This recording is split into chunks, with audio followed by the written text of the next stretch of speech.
Buenos días, amigos y amigas de Libertad de Expresión.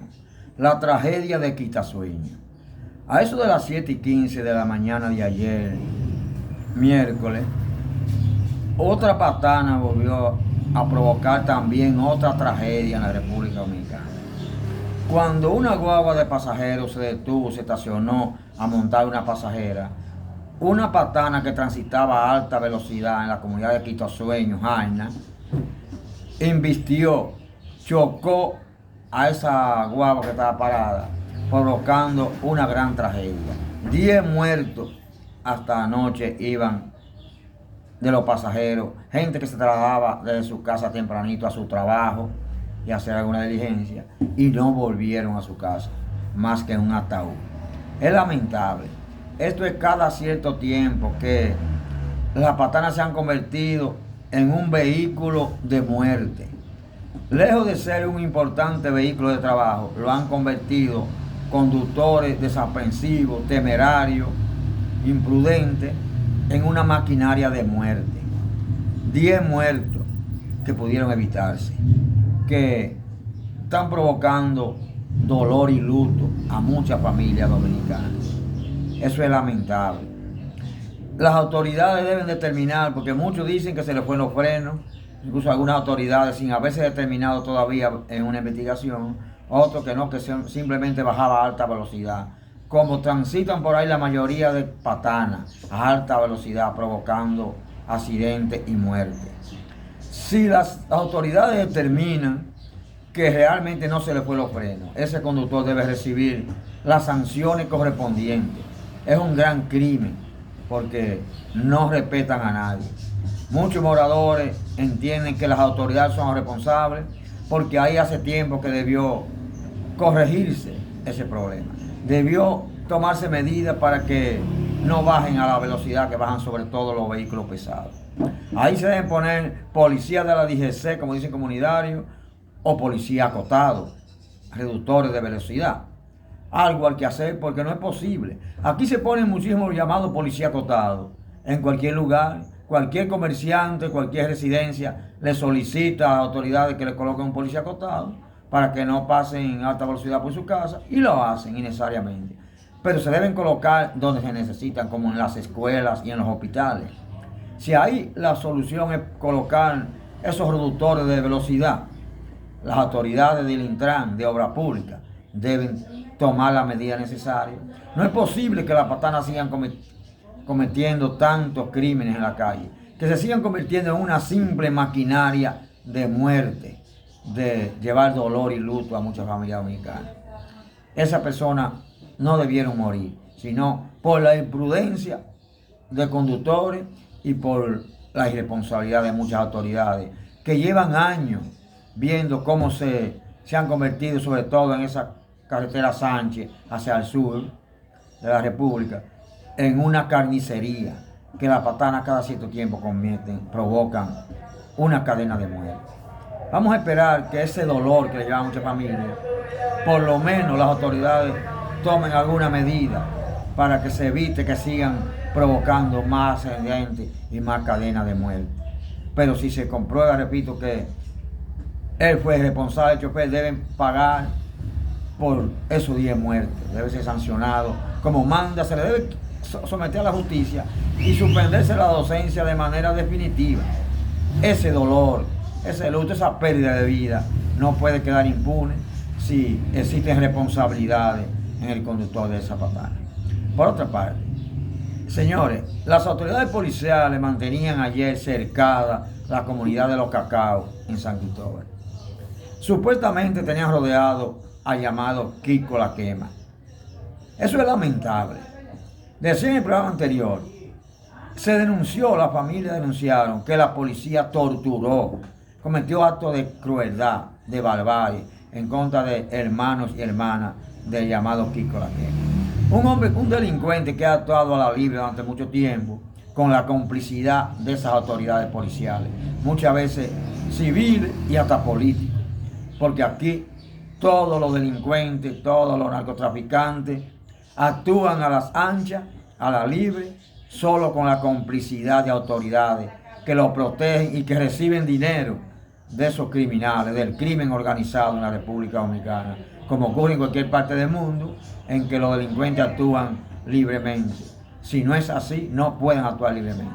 Solo con esa complicidad irresponsable y criminal de supuestas autoridades que no tienen ninguna autoridad a favor del pueblo.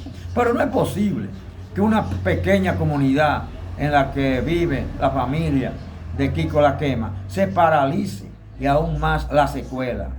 Eso es casi increíble, que la docencia se haya paralizado por tiempo indefinido en esa pequeña comunidad de Cambita, porque la policía, actuando como siempre, irresponsable, atropellante, cometiendo abusos, anda en busca de un delincuente y por perseguir a un delincuente se paraliza la comunidad y se paraliza la docencia. Eso es lo que más ocurre en la República Dominicana. Eso no es posible. El presidente de la República, que conoce el caso y que ya se refirió aquí con la quema anteriormente, y el director de la Policía Nacional, general Guzmán Peralta, la Procuradora General de la República, Miriam Germán Brito, deben tomar medidas. Esos policías deben ser investigados, esos policías torturadores que le colocaron un cuchillo al hermano mayor de Kiko La Quema en la garganta para obligarlo a decir dónde estaba Kiko, que le colocaron una funda negra a una hermana, joven hermana, para obligarla a lo mismo, deben ser sometidos a la justicia, deben ser investigados y sometidos a la justicia. Están actuando como en los mejores tiempos de la dictadura y ese crimen no se puede permitir en esta época. Esa violación a los derechos fundamentales de la gente, a los derechos humanos, cometiendo tortura, actos de barbarie. Eso no debe ser repudiado y sometido a la justicia. Vamos a esperar que eso no siga ocurriendo, que no siga paralizándose una comunidad, suspendiendo la docencia y cometiendo actos de tortura, porque una policía que es muy eficiente en todo, menos en servirle a la comunidad. Es eficiente en recibir dinero del narcotráfico, del crimen organizado, en cometer atropello y tortura, pero nunca es eficiente en respaldar y proteger la seguridad ciudadana. Vamos a esperar que eso no vuelva a ocurrir y que las autoridades competentes que ya he señalado tomen medidas y asuman su responsabilidad. El enfrentamiento de la frontera. El pasado martes volvieron a enfrentarse grupos de haitianos del lado de Juana Méndez, un grupo que con toda su razón busca penetrar a Dajabón, abastecerse de alimentos y medicamentos para la sobrevivencia de su familia. Y otro grupo que parece que le sirven al crimen organizado, pero que sobre todo le sirven a poderosos grupos empresariales, de esos que tienen mucho dinero en Haití y que quieren alzarse, apoderarse del comercio dominico-haitiano para seguir recibiendo mucho dinero. Pero la situación llegó a mayores, prácticamente a una violencia mayor el pasado martes, porque los camioneros rompieron la puerta de la frontera de Juana Méndez con Dajabón y quitaron la cadena y rompieron todo para penetrar este país. Hubo disparos incluso y la situación estuvo muy tensa. El ejército dominicano de inmediato reforzó la frontera de este lado de Dajabón y luego se dijo que las autoridades del gobierno haitiano, del primer ministro Ariel Henry, restablecieron el orden y volvieron a cerrar la puerta. Algo hay que hacer. Es cierto que ahora no depende del gobierno dominicano, porque es el gobierno haitiano que mantiene la frontera cerrada de aquel lado y que prohíbe que la inmensa población, que la población pobre de Haití cruce a comprar comida a este lado. Es el primer ministro Ariel Henry y las autoridades haitianas que están matando poco a poco esta vez a la inmensa mayoría de esa población pobre de haitianos, que sufre de todo: hambre, insalubridad y sobre todo el terror sembrado por las bandas criminales que azotan a esa población. Algo hay que hacer para que esa frontera se abra.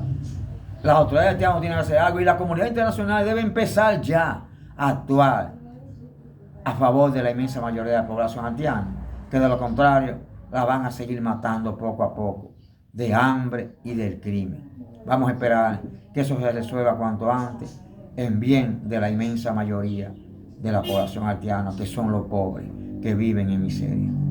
Señores, el 13% de Abel Martínez. La última encuesta de la encuestadora Galo le da un lejano 13% al candidato del Partido de la Liberación Dominicana, Abel Martínez. Un candidato que no ha despegado nunca, no ha tenido la posibilidad de pegar y mucho menos de competir con sus rivales, los demás candidatos de otro partido. Abel Martínez se ha mantenido estancado y a lo que se ve se mantendrá estancado hasta el final y será el mayor perdedor del Partido de la Liberación Dominicana, sobre todo al momento de que se conozcan las elecciones de 2024. Abel Martínez no será presidente nunca de la República Dominicana. Yo he dicho en diferentes ocasiones que aquí no hay espacio para dictadores. Abel Martínez siempre se ha manejado como un prepotente, arbitrario dictador, como todos los dictadores, actuando con medidas de fuerza, violando los derechos fundamentales de la gente. Y así lo demostró como el que más, con sus actitudes autoritarias, cuando era presidente de la Cámara de Diputados. Pero cuando más lo demostró fue en su primera gestión, los primeros 4 años de la alcaldía de Santiago, donde grupos paramilitares mandados por ahí a la calle cometían todo tipo de atropellos, de maltrato, de crímenes, golpeando y dándole tiro incluso a personas que trabajaban honestamente en la calle, a vendedores ambulantes, porque creía que iba a llevar el orden, que iba a quitar los vendedores de la calle en base al maltrato, al atropello. Eso no es orden, eso es violación a los derechos fundamentales de la gente. Y se atribuía a autoridad que no tenía, como si fuera el director de migración, persiguiendo constantemente a los haitianos indocumentados y poniendo de relieve su actitud racista, fascista, de el dictador que realmente es. De manera que ese lejano 13% que publica Galo para Abel Martínez y el Partido de la Liberación Dominicana para las elecciones de 2024, dicen que Abel Martínez se mantiene estancado y no tendrá la más mínima posibilidad de competir con los demás candidatos, por lo que no hay duda de que Abel Martínez no será presidente. He dicho, no hay espacio en la República Dominicana para dictadores. Aquí la dictadura murió, la primera dictadura murió con el ajusticiamiento de Trujillo y la segunda dictadura terminó cuando Joaquín Balaguer salió del poder, que es el segundo más sanguinario de los dictadores de la República Dominicana, el sátrapa Joaquín Balaguer, un heredero de Trujillo. Abel Martínez podrá ser un heredero de Trujillo y de Balaguer, pero no será presidente.